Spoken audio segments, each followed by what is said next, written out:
নমস্কার বন্ধুরা, RD info way চ্যানেলে আপনাদের সবাইকে স্বাগতম। যে কোনো job related notification, education related content এবং ডেইলি নিউজ পেপারের জন্য আমাদের চ্যানেলটিকে সাবস্ক্রাইব করে রাখবেন। বিচারের আশায় ট্যাট শিক্ষকরা, পরবর্তী শুনানি আগামী 10ই এপ্রিল। আজকের ফরিয়াদ স্টাফ রিপোর্টার সাথী। চাকরির প্রথম দিন থেকে রেগুলার পে স্কেল পাওয়ার আশায় রয়েছেন ট্যাট শিক্ষকরা। সুপ্রিম কোর্টের রায়ের প্রেক্ষিতে ন্যায় বিচার পাবেন বলে আশাবাদী ট্যাট শিক্ষকরা। সুপ্রিম কোর্টে ট্যাট শিক্ষকদের মামলায় পরবর্তী শুনানি আগামী 10ই এপ্রিল। নির্ধারিত 9 মার্চের তারিখ পরিবর্তন হয়েছে। 9 মার্চের বদলে পরবর্তী শুনানি হবে আগামী 10ই এপ্রিল। উল্লেখ্য, ট্যাট শিক্ষকদের একটি অংশ চাকরির প্রথম দিন থেকে রেগুলার পে স্কেলের আশায় হাইকোর্টে মামলা করেন। সেই মামলার নিরিখে ত্রিপুরা হাইকোর্ট রায় দিয়ে বলেছিল যে ফিক্সড পে প্রথা অসাংবিধানিক।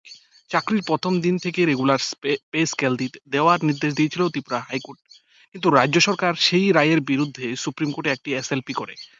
তার পাশাপাশি ট্যাট শিক্ষকদের যারা ত্রিপুরা হাইকোর্টে মামলা করেছিলেন, তারাও সুপ্রিম কোর্টে মামলার সওয়াল করার জন্য খ্যাতনামা আইনজীবীদের সঙ্গে কথাবার্তা চূড়ান্ত করেন।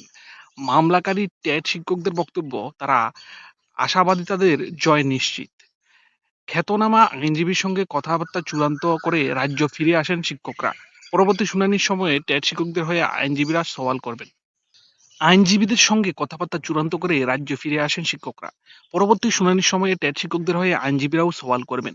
আইনজীবীদের দাবি, শিক্ষকরা ন্যায় বিচার পাবেন। এই ন্যায় বিচার পাওয়ার জন্য আইনি পথে হাঁটা শিক্ষকদের সঙ্গে ট্যাট শিক্ষকদের একটি বড় অংশ আর্থিকভাবে এগিয়ে এসেছেন। তবে মামলাটি চালাতে বিপুল অর্থের প্রয়োজন।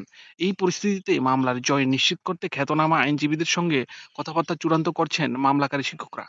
তারাও চাইছেন আরও অনেকে এগিয়ে আসুন।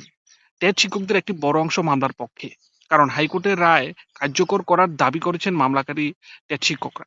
কিন্তু রাজ্য সরকার সেই দাবি মানেনি। এছাড়া এসএসএ শিক্ষকদের মামলার বিরুদ্ধেও রাজ্য সরকারের সুপ্রিম কোর্টের এসএলপি করেছিল। এসএসএ শিক্ষকদের দাবি সেই এসএলপি প্রত্যাহার করা হোক। কিন্তু সরকার এখনো নীরব। আগামী 13ই মার্চ শুরু হচ্ছে বিধানসভার বাজেট অধিবেশন। 16ই মার্চ বাজেট পেশ করবেন অর্থমন্ত্রী। এবারের বাজেটের অধিবেশনের বিরোধী দলনেতা জিতেন্দ্র চৌধুরী জানিয়েছেন, সুপ্রিম কোর্টে দায়ের করা এসএলপি প্রত্যাহারের দাবি তুলবেন তারা। এসএসএ শিক্ষকদের একই দাবি, এসএলপি প্রত্যাহার করা হোক।